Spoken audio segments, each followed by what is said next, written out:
अऊज़ु बिल्लाहि मिनश शैतानिर रजीम बिस्मिल्लाहिर रहमानिर रहीम सुब्हानल्लाहि व बिहम्दिही सुब्हानल्लाहिल अज़ीम।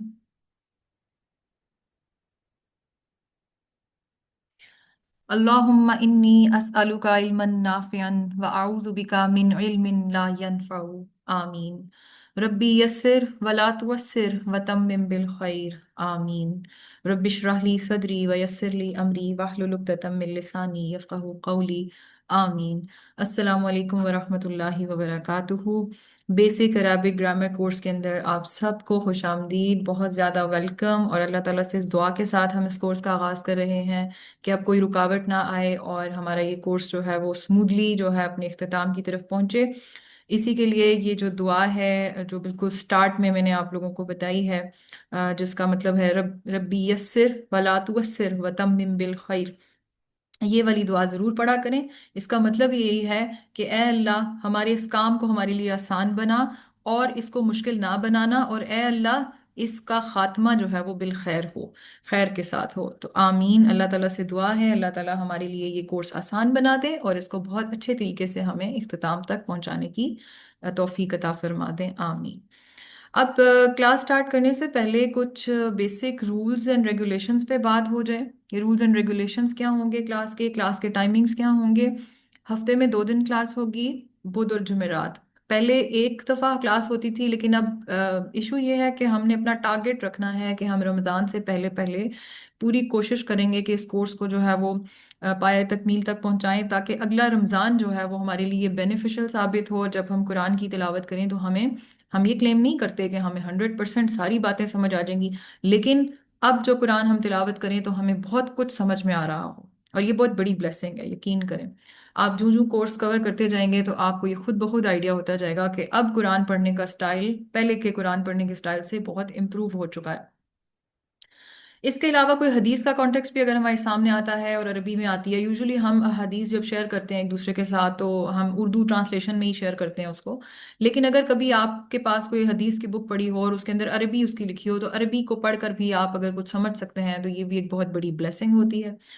Rules and regulations की अगर बात करें तो हफ्ते में जिस तरह 2 दिन क्लास है, लाइव क्लास जो है वो यूजुअली सुबह ही होगी। कभी कभार ऐसा हो सकता है कि किसी मसरूफियत की वजह से या कोई और चैलेंज हो तो उसकी वजह से हम कभी क्लास को शाम में कर लें या एक आधा दिन आगे पीछे कर लें, लेकिन क्लास यूजुअली इसी टाइम पे हुआ करेगी।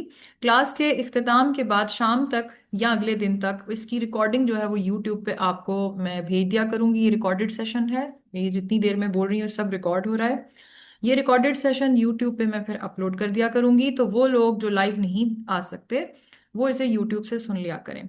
कोशिश करें साथ साथ सुने। हफ्ते में 2 दिन की क्लास है और बाकी 5 दिन आपके पास फ्री हैं, अवेलेबल हैं, तो जब आपको टाइम मिले आप इसको सुने। मैं वैसे इसकी क्लास के लेक्चर की स्लाइड्स भी आप लोगों को ग्रुप में शेयर कर दिया करूंगी, बट फिर भी बेहतर ये होता है कि अपने हाथ से लिखकर नोट्स बनाएं डायरी पे। क्योंकि अपने हाथ से जब आप लिखते हैं तो साइकोलॉजिकली आपके दिमाग में बात ज्यादा बेहतर आती है। अपनी राइटिंग जब इंसान लिखता है और पढ़ता है तो उसको बात ज्यादा अच्छी समझ में आती है। तो कोशिश किया करें साथ साथ नोट्स बना लें। असाइनमेंट्स के हवाले से अब ये होगा कि आपको असाइनमेंट्स प्रैक्टिस शीट्स दिया करूंगी मैं 2 लेक्चर्स गुजरने के बाद। यानी जिस तरह बुध जुमेरात को क्लास है, तो जुमेरात की शाम या जुम्मे तक आपको प्रैक्टिस शीट्स मिलेंगी। प्रैक्टिस शीट से मुराद ये है कि आप उसे अपनी सहूलत के लिए, ताकि ज़्यादा अच्छा समझ में आए, उसे प्रैक्टिस करें। साथ में आंसर शीट्स भी मैं दे दिया करूंगी ताकि अपनी ही चीज़ खुद मार्क भी कर लें। अगर आपको कुछ समझ वहां से नहीं आती कि ये इसका जवाब यहाँ क्यों ऐसे लिखा हुआ है, तो आप मुझसे रब्ता कर लें, मैं आपको बता दूंगी।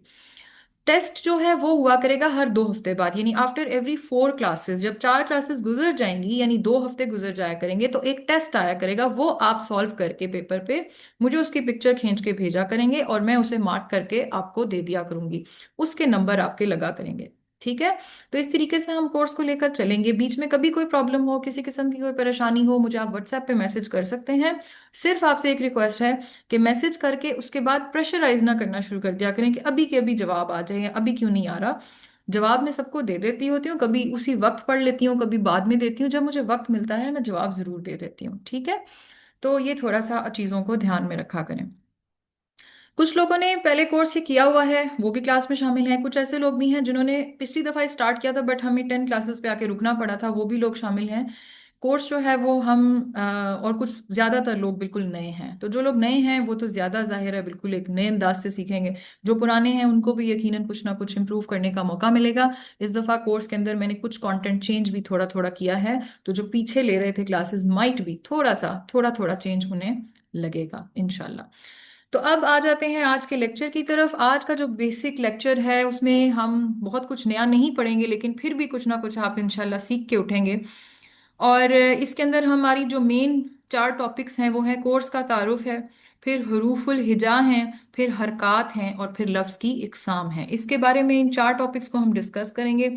सबसे पहले कोर्स का तारुफ करते हुए, किसी भी, क्योंकि एक ज़बान हम सीखने जा रहे हैं, अरबी को एज अ ज़बान हम सीखने जा रहे हैं, तो किसी भी ज़बान को जब आप सीखने चलते हैं तो उसके 4 तरह के मॉड्यूल्स होते हैं: reading, writing, listening and speaking. यानी उस जबान का पढ़ना आना, उस जबान को लिखना आना, उस जबान को सुनना आना, और उस जबान को बोलना आना। अब हमारे इस कोर्स के अंदर हम क्या कवर करेंगे? हमारे इस कोर्स के अंदर जो है वो हम कवर ये करेंगे कि रीडिंग जो है विद अंडरस्टैंडिंग, यानी रीड अभी तक हम सब कुरान करते हैं, अल्हम्दुलिल्लाह हम सब मुसलमान बचपन से ही कुरान की तिलावत करते हैं। लेकिन प्रॉब्लम यह है कि दुनिया की और कोई भी लैंग्वेज हो तो हम उसको जब रीड करने बैठते हैं तो हम उसके साथ अंडरस्टैंडिंग मस्ट रखते हैं। इंग्लिश की कोई किताब पढ़ने लगे तो आप तब तक ही पढ़ेंगे जब आपको समझ में आ रही है, समझ में नहीं आ रही है तो आप उसे उकता के बंद कर देते हैं। ऐसे ही है ना, उर्दू की किताब आप पढ़ें तब पढ़ के मजा आएगा ना जब आप उसको, और पढ़ेंगे भी तब जब आपको वो समझ में आ रही होगी। वाहिद कुरान है जिसको लेकर हमने इसको सिर्फ रीडिंग को एक इस हद तक महदूद कर दिया कि जस्ट हमें सिर्फ वो मुंह से लफ्ज निकालने आते हैं, बोलने आते हैं, लेकिन हमें समझ नहीं आ रही होती है कि एक्चुअली हम पढ़ क्या रहे हैं। तो यही चीज दूर करनी है। तो हमारा जो मेन टास्क होगा, जिस जो इस कोर्स का बुनियादी मकसद है, वो ये है कि जब हम कुरान पढ़ें तो वो हमें ऐसे नहीं हो कि बस कुछ लफ्ज हैं जो पढ़ रहे हैं, उन अल्फाज के पीछे छुपे मतलब हमें समझ आने लग जाए। तो रीडिंग विद अंडरस्टैंडिंग शामिल हो जाएगी।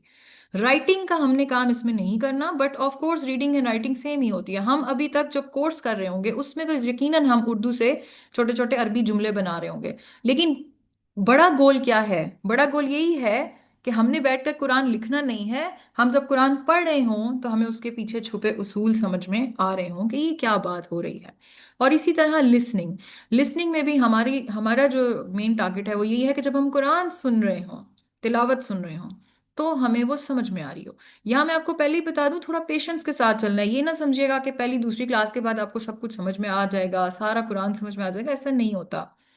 और स्पेशली रीडिंग करके समझना आसान है बनिस्बतन लिसनिंग के, क्योंकि जब आप सुन रहे होते हैं तो सुनने में कुरान की तिलावत बहुत तेजी से चलती चली जा रही होती है। तो आप जो है वो लैंग्वेज को उतनी जल्दी, अभी हम क्योंकि नए हैं तो हम इतनी जल्दी नहीं ग्रास्प कर सकेंगे। हम शुरू में रीड करके बेहतर समझ सकेंगे, फिर आहिस्ता आहिस्ता इतनी एडवांस एबिलिटी इंशाल्लाह ताला आना शुरू हो जाएगी कि फिर जब तिलावत लगी हुई भी हो तो सुन के समझ में आ रही हो। और जहाँ तक स्पीकिंग का ताल्लुक है, तो स्पीकिंग हम सिर्फ अगर तिलावत की हद तक समझते हैं तो वही हम कर सकते हैं। इस कोर्स का मकसद आपको स्पीकिंग सिखाना नहीं है, क्योंकि स्पीकिंग वहाँ इन्वॉल्व होती है जहाँ आपको डे टू डे लाइफ में कन्वर्सेशन करनी हो, जब आपको अरबी में एक दूसरे से गुफ्तगू करनी हो। और क्योंकि हमारा ऐसा कोई टारगेट नहीं है, हाँ ये जरूर है कि इसके अंदर एक टाइम आएगा जब आपको कुछ सवालात जवाबात समझ में आना शुरू हो जाएंगे, छोटी छोटी बेसिक अरबी की conversation. But as a speaking कि मैं उठकर बोलना शुरू कर दूं और मैं कहूँ कि अच्छा मुझे बड़ी अच्छी अरबी आ गई, ऐसा नहीं हो सकता, क्योंकि ये कोर्स उस तरह डिजाइन ही नहीं किया गया। कम्युनिकेशन के कोर्सेज हमेशा अलहदा ही पढ़ाए जाते हैं, उनका अंदाज तरीकाकार पढ़ाने का बिल्कुल फर्क होता है। ठीक हो गया? तो ये थे modules of a language.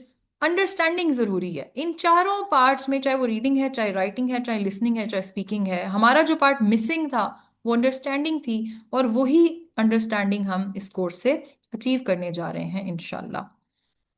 Which type of Arabic will we learn from this course? हम किस टाइप की अरेबिक सीखेंगे? अब ये एक अजीब सवाल लगता है कि ये क्या बात हुई, अरबी तो अरबी होती है, क्या इसकी भी कोई टाइप्स होती हैं? तो जनाब अरबी की बहुत सारी टाइप्स हैं। हमने जो अरबी सीखनी है उसका फोकस कुरान की ग्रामर है।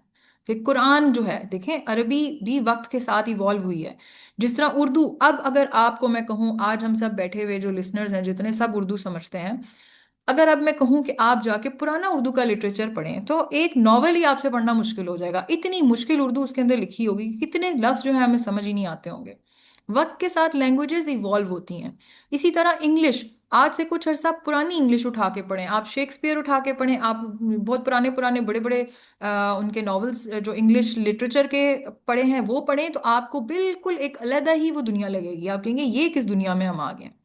ठीक है, तो लैंग्वेज इवॉल्व करती है। दूसरा, लैंग्वेज के अंदर एक चीज ये भी होती है डायलेक्ट सिस्टम, यानी कि आप जब लैंग्वेज बोलते हैं या पढ़ते हैं तो हर इलाके का उसके अंदर असर शामिल हो जाता है। इसकी मिसाल मैं ऐसे दूंगी कि पाकिस्तान के अंदर पंजाबी जो है वो एक बड़ा पंजाब सूबा है जिसके अंदर बड़ी तरह की पंजाबी बोली जाती है, हर पंजाबी का लहजा ही फर्क है, उसके कुछ अल्फाज भी फर्क होते हैं, कुछ लहजा भी फर्क होता है, कुछ ना कुछ डिफरेंस आ जाता है। ठीक है ना। तो बिल्कुल इसी तरह इंग्लिश के अंदर भी यही है, आप अगर अमेरिकन इंग्लिश सुनेंगे तो वो आपको फर्क लगेगी, आप ब्रिटिश इंग्लिश सुनेंगे तो आपको समझ में ही नहीं आएगी। कैनेडियन स्टाइल बिल्कुल फर्क है, ऑस्ट्रेलियन स्टाइल बिल्कुल फर्क है, ब्रिटिश और आयरिश साइड पे आप चले जाए टोटल फर्क है बोलने का अंदाज, हर चीज उनकी, इवन इवन स्पेलिंग्स भी समटाइम्स फर्क होते हैं।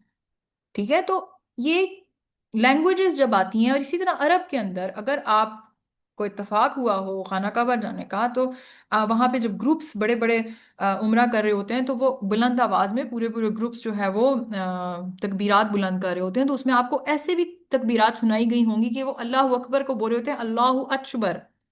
अब ये बड़ा स्ट्रेंज सुनने में लगता है, पहले तो लगता है जैसे आपके कानों को कुछ अजीब सुनाई दिया है, शायद कुछ गलत सुन लिया है, बट नहीं, ऐसा है। वो अकबर को अचबर ही पढ़ते हैं क्योंकि उनके अंदर अरबिक उसी डायलेक्ट में लिखी गई है। मेरे इजिप्शियन से यहाँ सलाम दुआ है, उनसे जब मैंने बात की तो इजिप्शियंस कहते हैं कि हमारी लैंग्वेज फर्क है इधर की एमिरेट्स की लैंग्वेज से। ठीक है, यानी इधर जो यूनाइटेड अरब एमिरेट्स हो गया या सऊदी अरेबिया हो गया, यहाँ की जो अरबी का डायलेक्ट है ये मिस्र और इजिप्ट वालों की अरबिक से फर्क है। ठीक है, तो ये हर जगह की अरबिक भी फर्क होती है, तो हमें किस अरबिक पे फोकस करना है, हमें उस अरबिक को फोकस करना है जो कुरान की अरबिक है, क्योंकि हमें इवेंचुअली कुरान को समझना है। How to start learning a language, किसी भी जबान को जब शुरू करते हैं तो उसके कुछ उसूल होते हैं, बुनियादी उसूल होते हैं, जिसमें तीन तरह के स्टेप्स इन्वॉल्व होते हैं। सबसे पहले स्टेप्स होते हैं कि आपको उसके अल्फाबेट्स आने चाहिए, जैसे उर्दू में हम हुरूफ तहज्जी कहते हैं, या अलिफ बे पे ते से, इंग्लिश में ए बी सी डी। अगर आपको ए बी सी डी अलिफ बे नहीं आती तो आप जो है उस लैंग्वेज को कैसे सीखेंगे। जब आप बच्चा भी कोई पैदा होता है उसके बाद जब वो थोड़ा सा ग्रो कर रहा होता है तो माँ बाप सबसे पहले उसे कौन सी किताबें ला के देते हैं, एबीसी की और अलिफ बे की और 1 2 3 की। Basic units of a language जो है वो क्या है, अल्फाबेट्स। तो सबसे पहली चीज होती है अल्फाबेट्स को समझना, फिर उससे अगली चीज होती है वर्ड्स फॉर्मेशन, यानी अल्फाबेट्स को जोड़कर फिर अल्फाज बनाना शुरू करना। तीसरी चीज होती है सेंटेंस फॉर्मेशन, जब आपको लफ्ज बनाने आ जाते हैं तो लफ्जों को सही जगह पे जोड़कर पूरा जुमला बनाना। ग्रामर कहाँ है, क्योंकि ये ग्रामर का कोर्स है, ग्रामर अल्फाबेट्स पे नहीं होती है, ग्रामर वर्ड्स को बनाते हुए भी नहीं लगती। ग्रामर लगती है जब आपने वर्ड से सेंटेंस बनाना है, तब आती है ग्रामर की बारी। ठीक है, जब आपने वर्ड्स को एक ऐसे अंदाज में जोड़ना है कि जुमला सही समझ आने शुरू हो जाए, वहां पे ग्रामर इन्वॉल्व होती है, उससे पहले ग्रामर का कोई ताल्लुक नहीं। अगर आप कहेंगे ए से एप्पल बना दो तो ग्रामर नहीं इन्वॉल्व होगी इसके अंदर। ठीक है ना। लेकिन जब आप कहेंगे कि आप बताओ कि सेब का रंग लाल है, इसे इंग्लिश में बताओ, तो फिर आपको ग्रामर सोचनी पड़ेगी, आप ये नहीं कह सकते एप्पल रेड इज, ये एप्पल इज रेड, तभी तो सही बात बनेगी। ठीक है, तो ग्रामर जो है वो वर्ड्स को किस अंदाज में कंबाइन करना है और कैसे सेंटेंस बनाना है, यहाँ पे ग्रामर आ जाती है। तो हम भी इसी पैटर्न पे शुरू करेंगे, और शुरू की चीजें क्योंकि हमारे लिए नोन है, हम इस पे ज्यादा टाइम नहीं लगाएंगे, हमारा बेसिक काम तो ग्रामर सीखना है। लेकिन हम एक किसी को एक लैंग्वेज सीखने जा रहे हैं तो हम एक ओवरव्यू जल्दी से कर लेते हैं तेजी से, जिसमें सबसे पहली चीज थी अल्फाबेट्स। तो अल्फाबेट्स इन इंग्लिश क्या होते हैं, सबको पता है कि 26 होते हैं, ए बी सी डी से लेकर पूरा जेड तक। ठीक है, उसके बाद उर्दू में हमें पता है उर्दू के कितने हरूफ तहज्जी होते हैं, उर्दू के हरूफ तहज्जी जो है वो 37 या 39। ठीक है, बेसिकली 37 होते हैं, बट कुछ लोग उसको 39 लिखते हैं। जो 39 लिखते हैं वो किस तरह से लिखते हैं कि जो लोग कहते हैं कि नून और नून गुन्ना अलहदा अलहदा हैं दो, तो वो फिर इसमें एक इजाफा हो जाता है। इसी तरह जो कहते हैं ये छोटी गोल हा और दो चश्मी है, दो आंखों वाली जिसे हम हे बोलते हैं, ये अलग अलग दो हे हैं, तो फिर वो इसको दो काउंट कर लेते हैं। तो ये टोटल नून गुन्ना और हे के फर्क के साथ 39 कहलाते हैं। अदरवाइज बेसिक अल्फाबेट्स इन उर्दू, जिसे हम उर्दू के हरूफ तहज्जी बोलते हैं, वो 37 हैं। तो अरबी में कितने हैं? अरबी में भी 28 हैं, लेकिन अगेन एक छोटे से इख्तिलाफ के साथ 29 बन जाते हैं।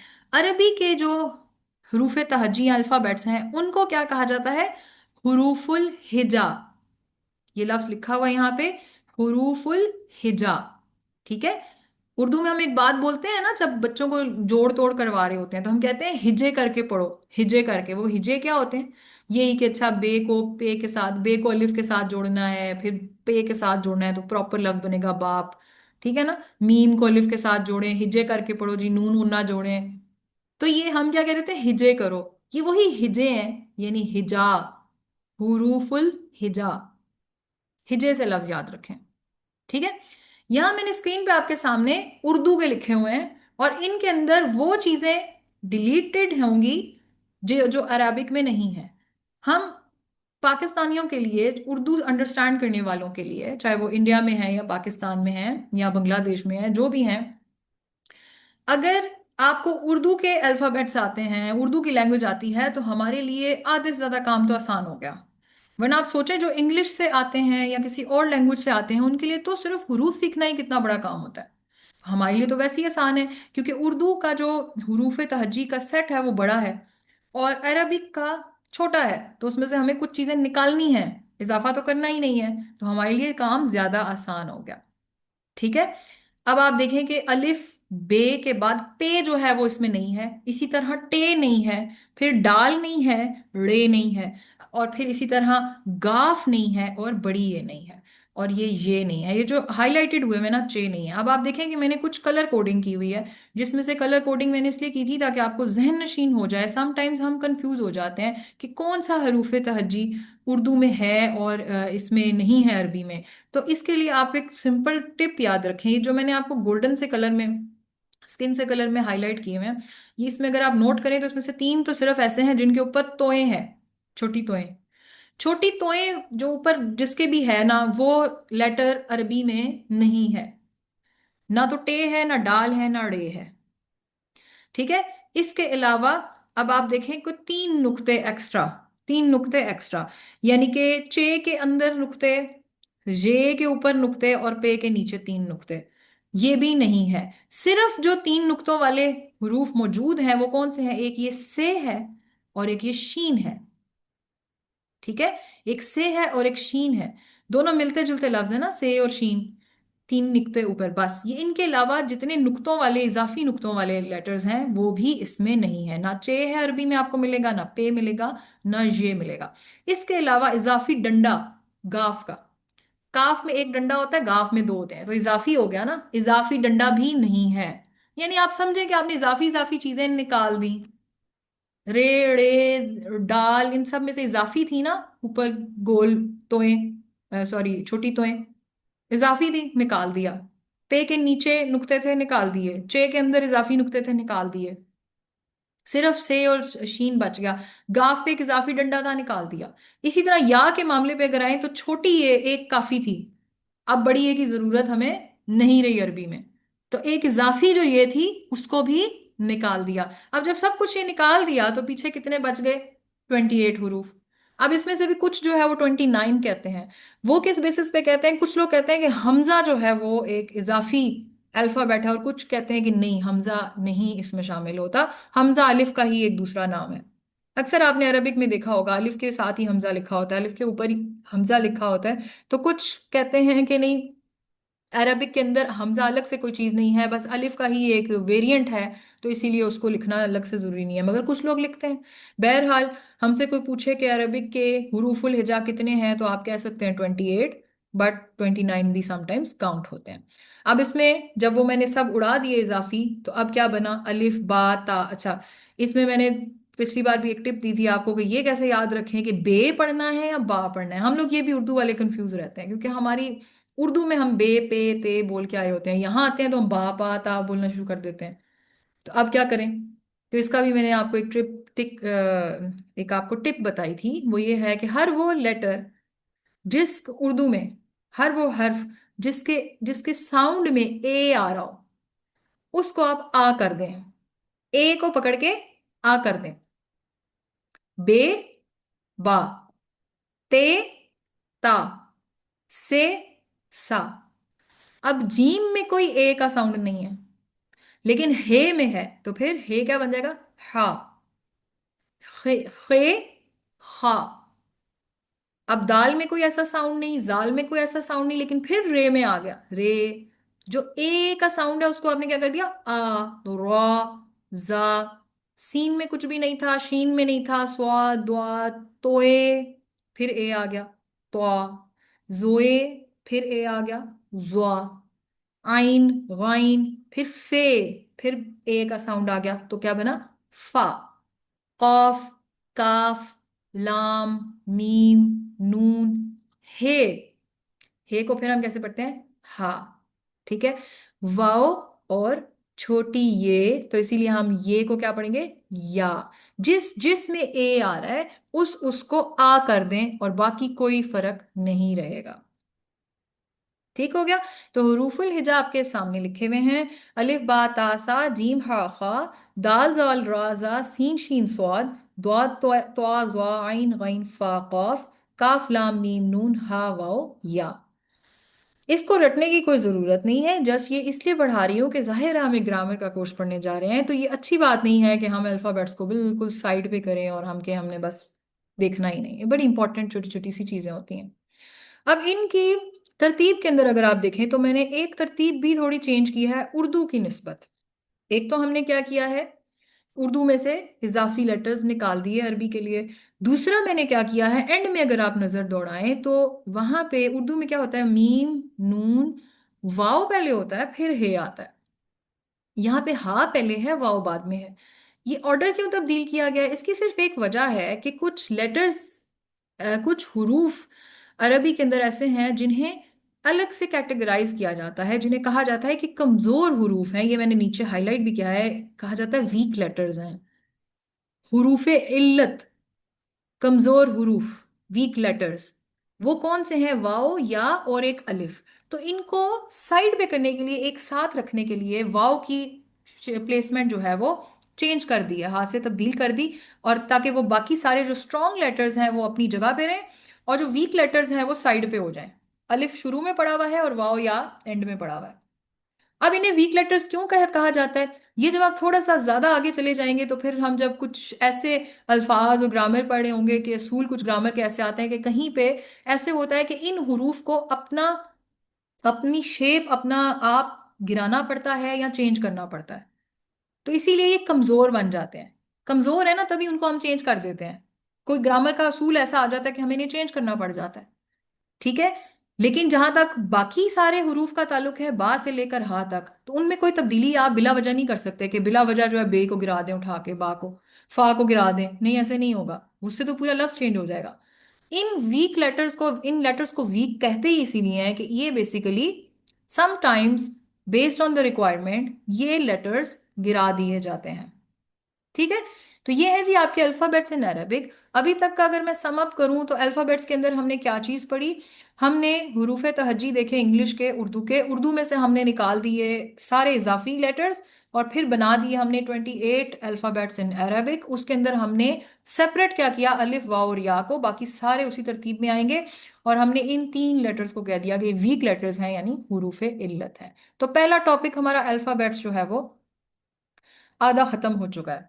आधा क्यों मैंने कहा? क्योंकि अगली चीज आ जाती है वॉवल्स। ये भी अल्फाबेट से ताल्लुक रखते हैं। जब हम अल्फाबेट का टॉपिक पढ़ रहे होते हैं तो इसके अंदर वॉवल्स जो है, जिसे वाउल्स भी बोला जाता है, कुछ लोग इसे वॉवल्स बोलते हैं। ये अगेन फिर वो आपकी एक्सेंट पे डिपेंड करता है, आप कहाँ की इंग्लिश बोल रहे हैं। तो ये जो वॉवल्स हैं ये बड़े इंपॉर्टेंट होते हैं। अब अगर हम देखें कि ये वाउल्स हैं क्या, तो इंग्लिश में हम सबको रटे हुए हैं कि ये 5 वाउल्स हैं, A E I O U। Urdu में इन्हें मुसव्विते बोला जाता है, मुसव्विते। और उर्दू में ये क्या है? अलिफ, वाओ, छोटी ये, बड़ी है। तो बेसिकली प्रूफ क्या होता है, ये होते क्या है? बाकी सारे लफ्ज जो है लेटर्स कॉन्सोनेंट्स कहलाते हैं, ये यहाँ पे मुसव्विते कहलाते हैं। या वाउल्स कहलाते हैं। उसकी वजह क्या है? बेसिकली ये एक्चुअली वो साउंड प्रोड्यूस करने के लेटर्स हैं जिनसे वर्ड्स की फॉर्मेशन में साउंड प्रोड्यूस होता है। ये साउंड प्रोड्यूसिंग लेटर्स हैं, ठीक है ना। जिससा हमें पता है कि अब के दौर में, आप लोग यकीनन अगर आप अपने बच्चों को पढ़ाते होंगे स्कूल में, तो हमने जिस दौर में पढ़ा था उसमें हमें वाउल्स जिस तरह सिखाए जाते थे, ए ई आई ओ यू करके। अब वाउल्स जिस तरह नहीं सिखाए जाते, अब साउंड के साथ सिखाए जाते हैं। अब सिखाया जाता है अ ई, इस तरह सिखाया जाता है ना। अब अगर किसी को आइडिया हो साउंड के साथ कि ए की क्या साउंड है अ, ई की ए, आई की ई, ओ की ओ, इस तरह करके, तो साउंड्स के साथ बेसिकली ये साउंड प्रोड्यूस करते हैं।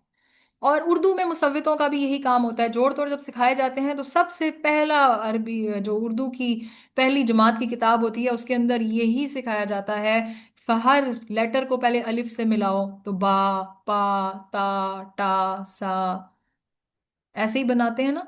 और फिर लफ्ज बनाने शुरू करते हैं, बाबा, मामा, चाचा, ये वही चीजें हैं। फिर वाव से मिलाया जाता है, वाव से मिला मिला के हम पढ़ रहे होते हैं। फिर अगली बारी छोटी ए की होती है, उसमें साउंड आ रहा होता है ई का। फिर उसके अगली बारी बड़ी ए की होती है, उसके साथ साउंड आ रहा होता है ए का।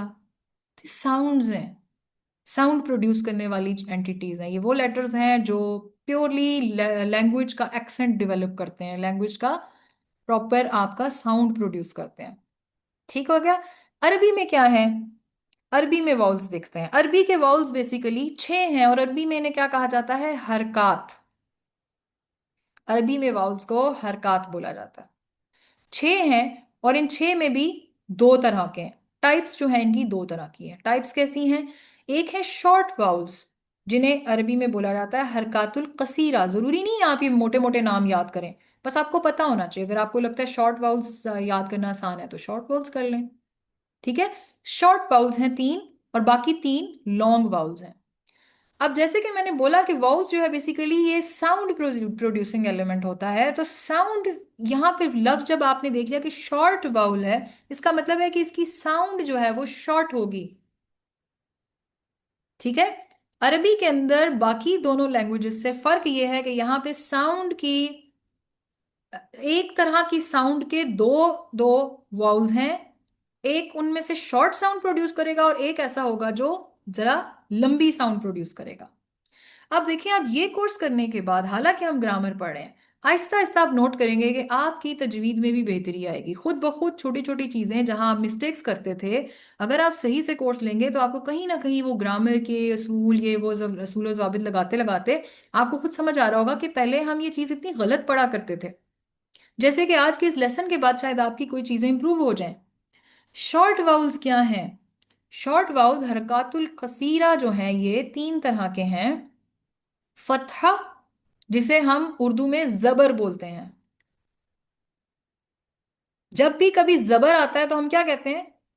हम उसको पढ़ते हैं ना, अगर बा पे जबर है तो हम क्या पढ़ेंगे? ब, ठीक है ना। शीन पे जबर है तो हम क्या पढ़ेंगे? श।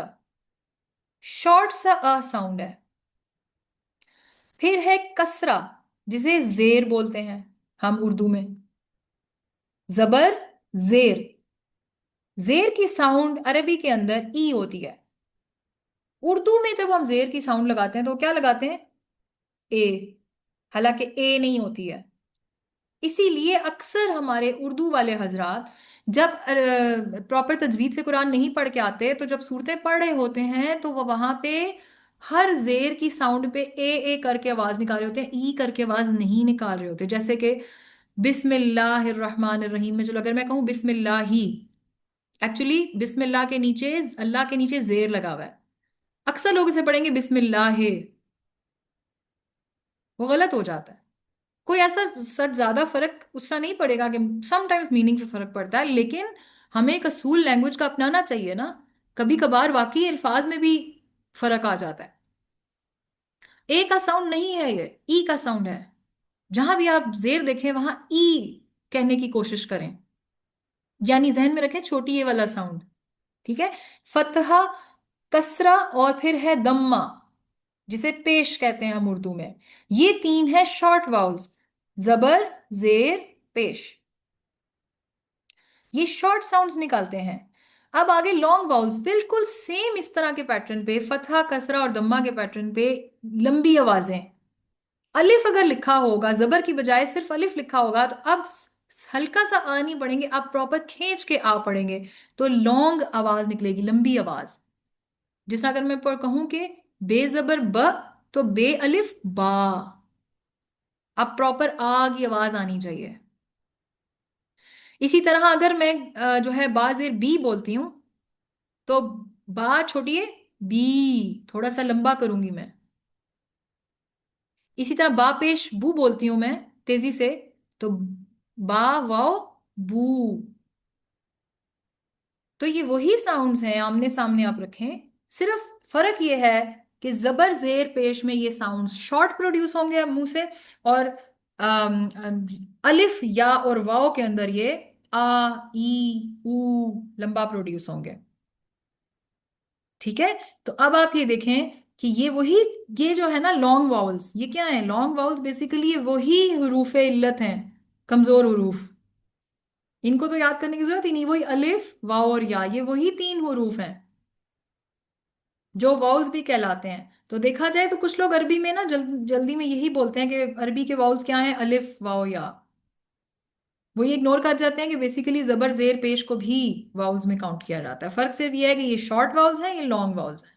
तो लेटर्स जो हैं उसके अंदर जो वाउल्स हैं वो क्या हैं अरबी के, अलिफ या वाओ और जबर जेर पेश, ये 6 तरह के वाउल्स हैं।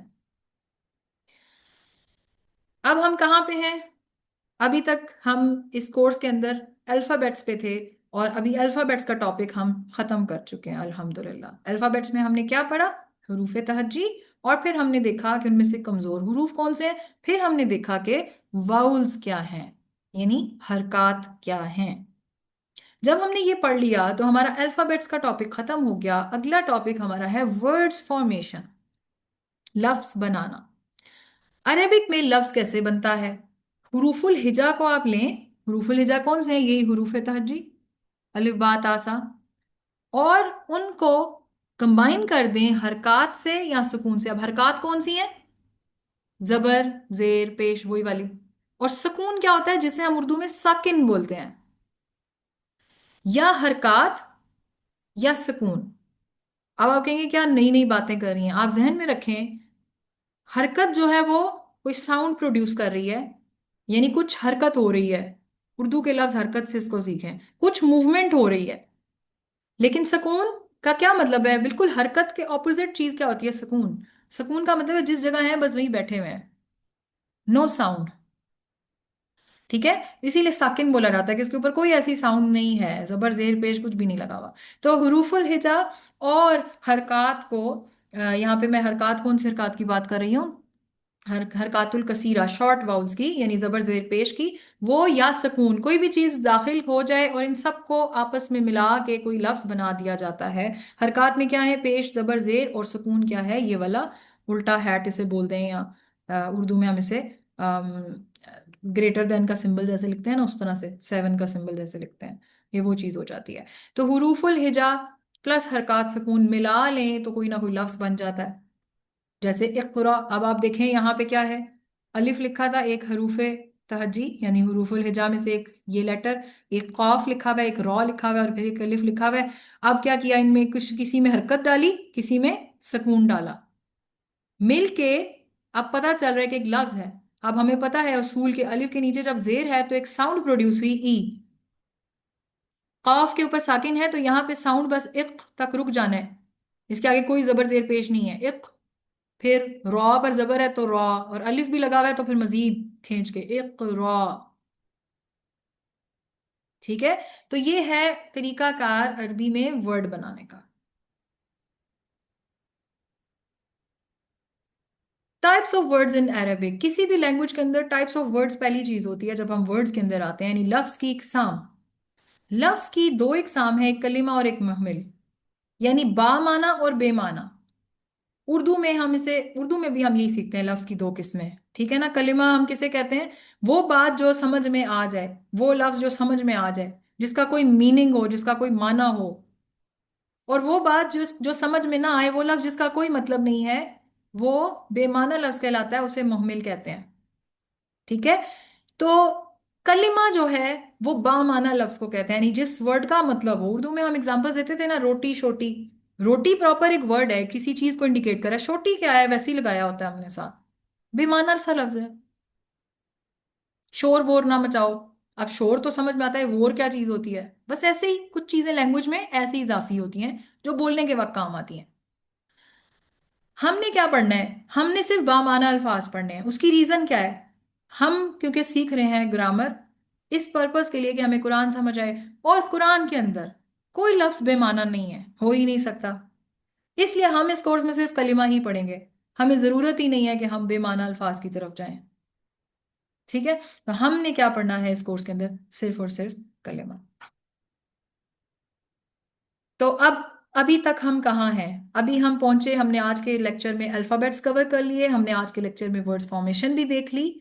तो अगर आपको ये कहा जाए कि आज के कोर्स में आपने तारुफ में क्या सीखा, पहले चीज तो ये सीखी कि हमें इसका इस कोर्स का हमने करना क्या है, मतलब हमारा मकसद क्या है। तो हमें कोशिश करनी है कि कुरान को बेहतर अंदाज में समझा जा सके। ठीक है, रीडिंग विद अंडरस्टैंडिंग। दूसरा, हमने फिर हरूफ तहज्जी को अच्छी तरह देखा, उसके वॉल साउंड देखे। फिर उसके बाद हमने वर्ड्स कैसे बनते हैं वो देखे। अच्छा, अब कलमे की एग्जाम है, लेकिन मेरा ख्याल है ये ज़्यादा हो जाएगा आज के लिए। आज के लिए इतना ही हम रखते हैं इस टॉपिक को। और इंशाल्लाह अगली क्लास जो है वो कल होगी। कल के अंदर हम इसकी मज़ीद डिटेल्स पढ़ेंगे, जो कलमे की एग्जाम है उसके ऊपर हम बात करेंगे। अभी क्लास का टाइम ख़त्म हो रहा है। आज मैं भी दोबारा क्लास लगाती हूँ, अगर आप में से किसी ने कोई सवाल करना है तो वो ज़रूर कर लें। ठीक है।